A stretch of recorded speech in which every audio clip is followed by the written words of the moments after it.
Berat Tips, hanya untukmu. Tempat berbagi cerita inspiratif dan tips praktis tentang studi luar negeri.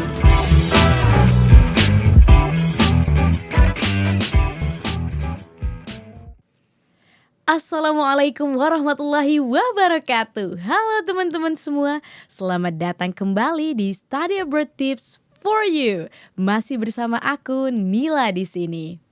Di episode keempat ini kita akan membahas tentang topik gimana cara membangun koneksi global dan dampak jangka panjang dari studi luar negeri terhadap karir dan kehidupan teman-teman semua.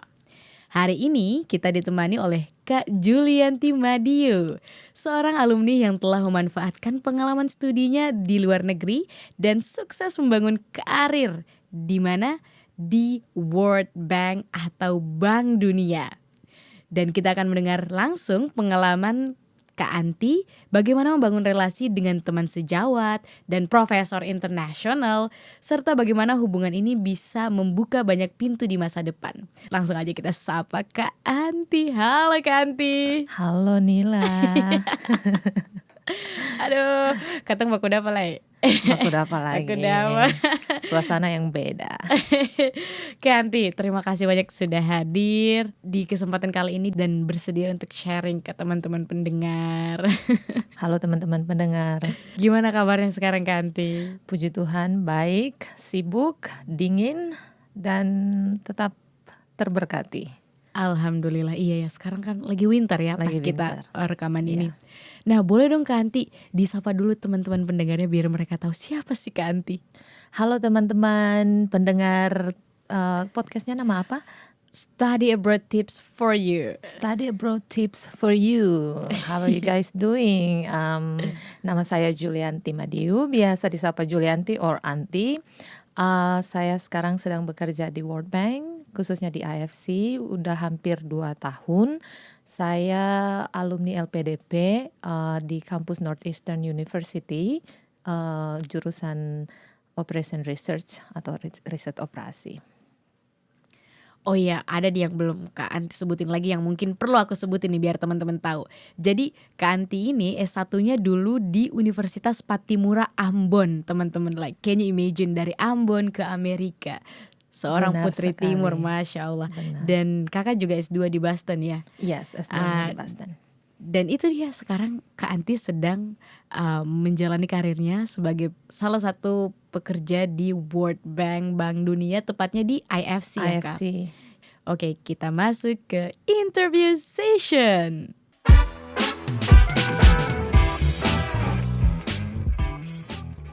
Oke Kak Anti bisa nggak menceritakan pengalaman Kak Anti kayak saat pertama kali mulai membangun hubungan dengan teman-teman internasional dan juga para profesor dulu gimana? Apakah di awal kuliah itu langsung connect dengan mereka atau enggak? Apalagi kita kan basic kakak dari timur tiba-tiba langsung ke US, which is itu jauh banget. Gak ke Jakarta dulu tapi langsung Iya, ke langsung US. lompat. Itu gimana cara kakak untuk bisa beradaptasi membangun relasi dengan teman-teman internasional dan juga profesor? Nah, sebenarnya kayaknya semua orang punya pengalaman beda-beda kan ya, dan asal kakak juga dari Ambon gitu. Waktu pengayaan bahasa itu kan ada sempat beberapa bulan di Bandung, di Jogja, jadi sudah ketemu dengan teman-teman dari provinsi yang lain, jadi sudah membangun relasi walaupun itu masih di dalam negeri Indonesia sendiri, but sudah teman-teman dari luar provinsi Maluku. Nah, pas pindah sekolah S2, awalnya tuh masih gugup karena first thing first, bahasa Inggrisku waktu itu masih nggak terlalu bagus, jadi agak nggak pede gitu ngomong sama teman-teman. Tapi yang saya ingat tuh teman-teman yang lain yang berasal dari negara lain tuh sangat welcome karena kita tuh a lot of international students, not only like from the US, but a lot of international students from like other countries. So kita mungkin punya struggle yang sama gitu loh untuk membangun koneksi. Like they don't have a lot of friends from their country, so that's where we make friends gitu kan. Jadi kayak ya udah dari awal kan ada orientasinya juga nggak terlalu lama dan nggak terlalu yang seintens orientasi di Indonesia gitu kan, yang S1 yang ospek yang harus merayap atau bagaimana gitu, enggak, tapi kayak ada orientasi yang kita semuanya sama-sama yang satu angkatan, dikasih informasi dan dikasih banyak apa ya, kayak tips dan trik dari senior-senior gitu-gitu kan. Jadi beberapa hari orientasi kita udah saling kenal, tapi ada beberapa teman yang aku kenal dari awal orientasi itu dan sampai sekarang masih berteman. Dan kenal banyak teman tuh more when kita mulai kuliah. Jadi kan di kelas yang sama, kan kelas beda-beda kelas, beda-beda orang kan, tapi ada beberapa kelas yang orangnya sama gitu, jadi mulai kerja tugas bareng gitu loh, jadi belajar di perpustakaan bareng. Nah disitulah relationship-nya tuh terbangun lebih kuat lagi gitu loh, jadi sampai level ke mencari kerja, pas mau lulus dan mencari kerja itu sama-sama struggle-nya tuh sama gitu, like okay we're gonna graduate it and then find a job. So yeah, jadi I met a lot of friends, tapi ada beberapa yang dekat sampai sekarang tuh masih berkomunikasi. Oh iya, penasaran nih. Nah Kak, menurut Kakak, apalagi pendengar yang lagi ada di Indonesia, membangun koneksi sama profesor itu gimana sih caranya Kakak? Apakah sama dengan kita di Indonesia? Without being said, kalau di Indonesia itu cukup strict, tidak, tapi kita kan di sana itu punya kayak namanya ada tata krama kan. Jadi jatuhnya cukup ada hierarchical things yang perlu kita perhatikan saat chat dengan profesor. Nah, kalau Kakak, gimana cara Kakak komunikasi dengan profesor dulu waktu S1? Kayaknya menurut pengalamanku agak beda. Di pertama adalah ketersediaan profesor, maksudnya waktunya gitu loh.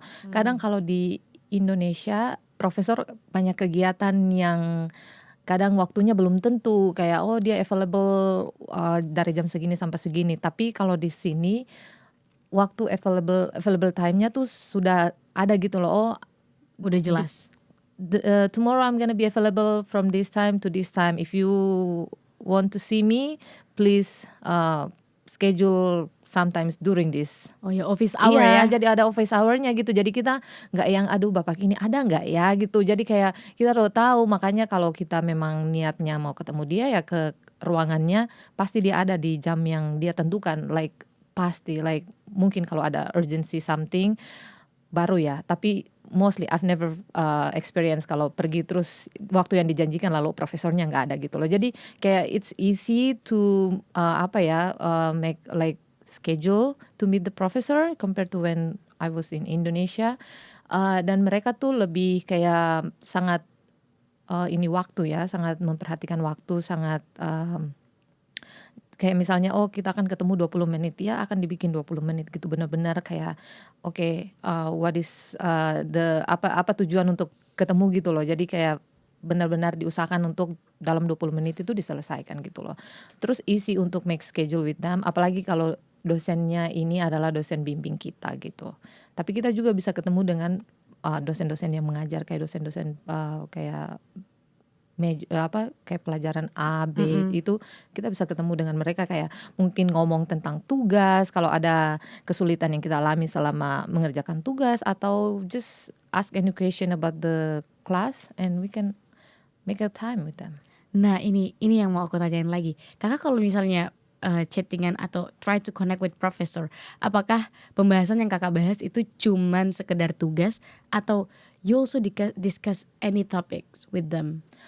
I think we can discuss any topic, but at the time I was like so shy. So I only ask about tugas and class and the material, all of that. And maybe like before maybe the last semester I asked a lot of things about like jobs and things like that from dosen pembimbing, but not really talking about anything.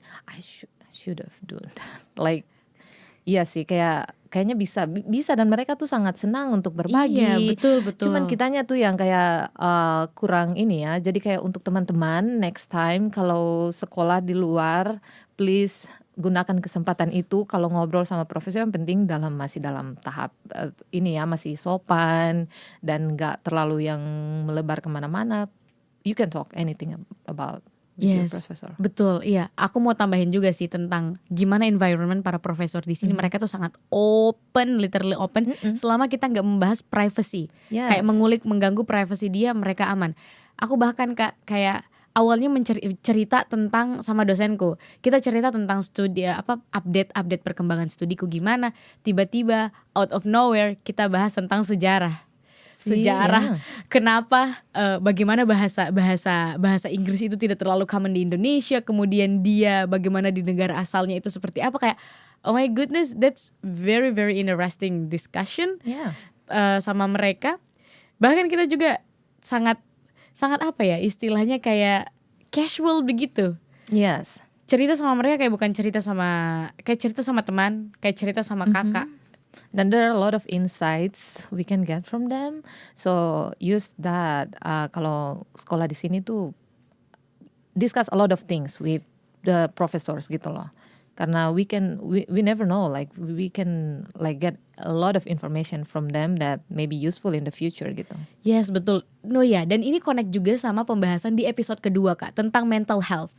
Kayak dosen itu mereka mungkin dengan membaca kamu mereka bisa tahu, oh, she is not okay, he is not okay. Tapi kalau kita tidak straightforward, tidak berusaha untuk terbuka sama mereka, mereka tidak akan mengganggu kamu, kayak mereka akan tetap, oh, sepertinya dia aman dengan itu. Iya. Jadi harus speak up, even though itu masalahnya kayak aku lagi capek sama tugas, kayak aku sedang terganggu dengan mental healthku karena habis putus, let's say, dan Atau jauh dari curhat sama orang tua. mereka.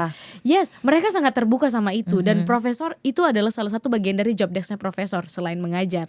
Mereka harus memfasilitasi studentnya untuk bisa aman dan nyaman dalam Nyaman dalam belajar. belajar, yes, that's Jadi really true. itu kalau kuliah di sini ya itu yang harus Iya, digunakan. benar. Yes, aduh seru banget nih Kak. Pertanyaan selanjutnya aku mau tahu nih dari pengalaman Kak Anti sendiri, seberapa pengaruh sih Kak koneksi yang Kakak bangun selama studi terhadap karir yang Kakak punya setelah lulus kuliah? Kalau mau bilang seberapa pengaruh, ada pengaruhnya. Contohnya dari teman-teman.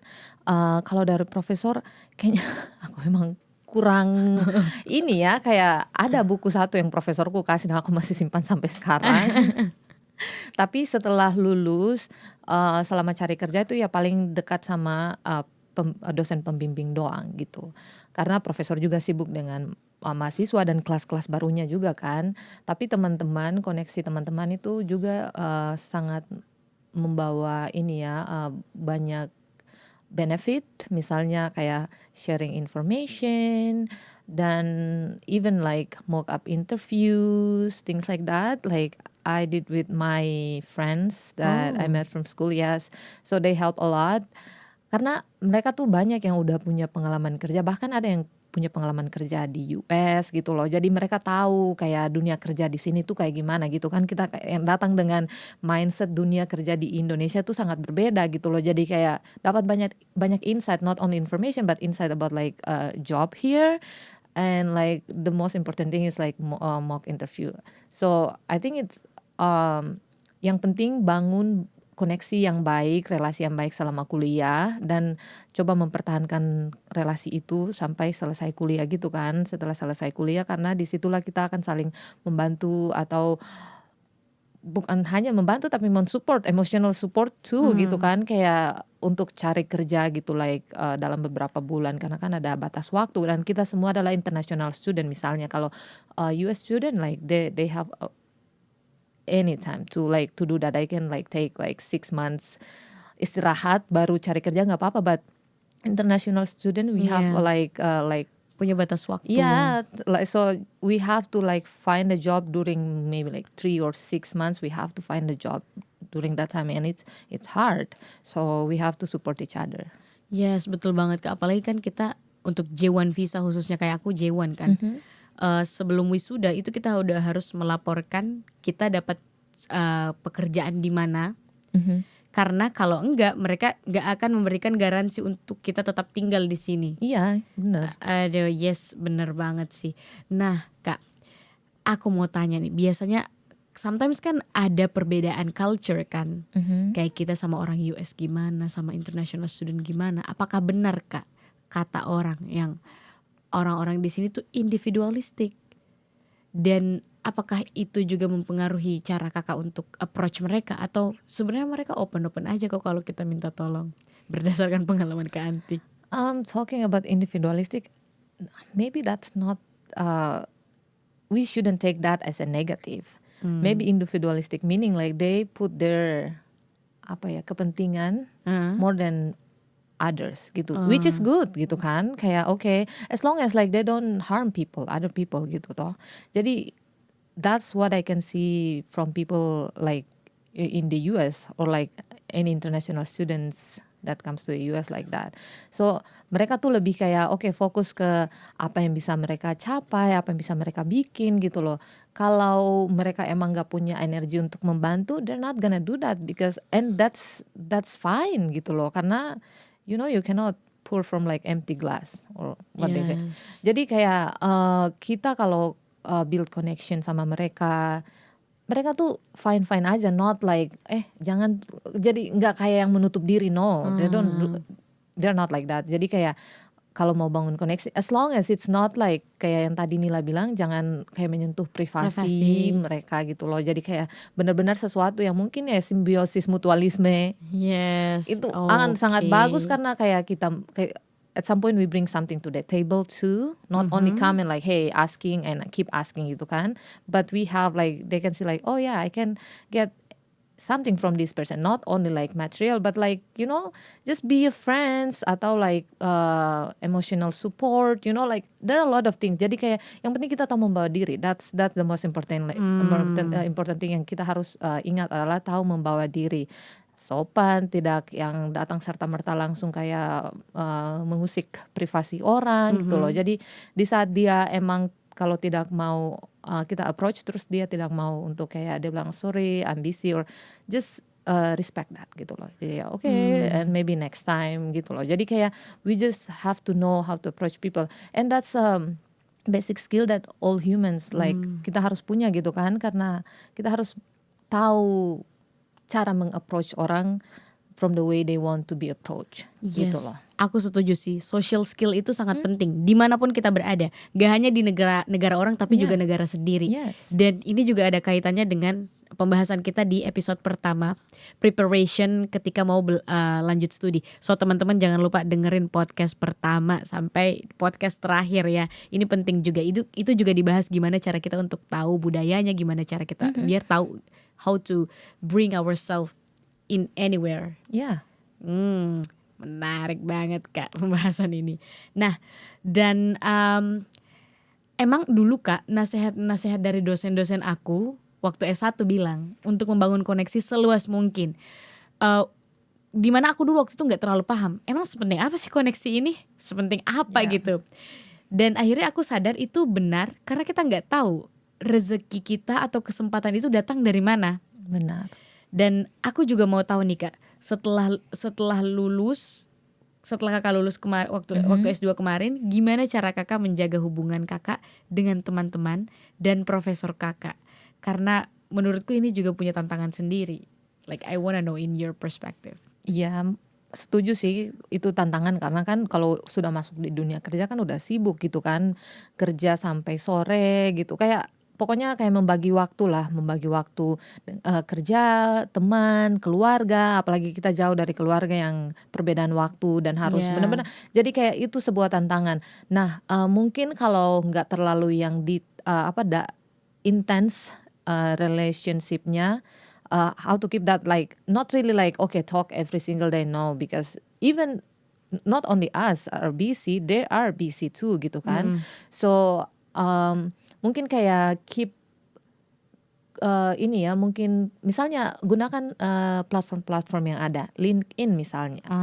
Try to connect with these people on LinkedIn, karena of course like most of them are on LinkedIn kayak professors gitu loh. So we know what happens to these people and like their activity. Like misalnya profesor dia baru public ada ya misalnya publikasi apa gitu penelitian gitu loh. Jadi just like ini kayak hey and like yeah, Congratulations. congratulations. Just like a small comment when something big happens to their life, mostly on like career or professional life. Then it's like, oh yeah, this is my students before, or like friends, even like friends from school. Connect with them on LinkedIn. Like one of maybe like there are another like platforms too, like Instagram or something, but like more LinkedIn is more professional. So that's where we can like see what is happening in their life, like like a major thing, like they got job here, like, and that's even can open any opportunity for us to like kalau ada teman yang dia udah naik nih karirnya udah cepet, misalnya dia tiba-tiba udah jadi manager di Amazon for example gitu kan. And like before when we were in school we were like a close friends. At some point maybe in the future this person can help us to get a job in his company gitu loh. Karena we never know. So like that's where we keep up with their life. They can keep up with our life too. So it's not really like too much. But still we have benangnya tidak putus gitu loh. Jadi nggak yang telepon setiap hari atau gimana karena they have their own life too and we have our own life gitu. And it's gonna be annoying kalau kita kayak tiap hari ya. Iya benar. Jadi kayak ya di situ aja gitu loh. LinkedIn pasti mereka post like every once in a life gitu, like kayak macam kayak posting dapat job di sini atau gini gitu loh, pindah ke sini gitu. Jadi kita tahu like kayak maybe once we got like we never know we got a job in the same company. It's like hey I know this person, like I have my friends here gitu. Jadi lebih ini atau dia pindah kemana terus kita tiba-tiba dapat kerja di negara itu pindah ke situ dan nggak kenal siapa-siapa, ya udah bisa ini aja gitu. Oh just to make sure mereka nggak lupa kita gitu. Yes. Nice. Oh iya sih setuju banget, ada sosial media juga, ada kayak apa sih biasa itu alumni gathering. That's true gitu loh. Tapi kalau alumni gatheringnya mungkin mostly kayak di kota tempat kita sekolah gitu kan. Kalau sudah kerja di kota lain, we're just like kalau ada online versionnya gitu kayak ya kita bisa join. Tapi kalau harus ketemu in person ya we cannot gitu loh. And I almost forget, what about your journey sampai bisa bekerja di World Bank? Kayak apakah dari kakak lulus itu langsung directly work to the World Bank atau ada pengalaman dulu? Because I know World Bank itu sangat-sangat kompetitif. Oh my god, yeah. Dengarkan kelanjutan dari podcast ini di part 2.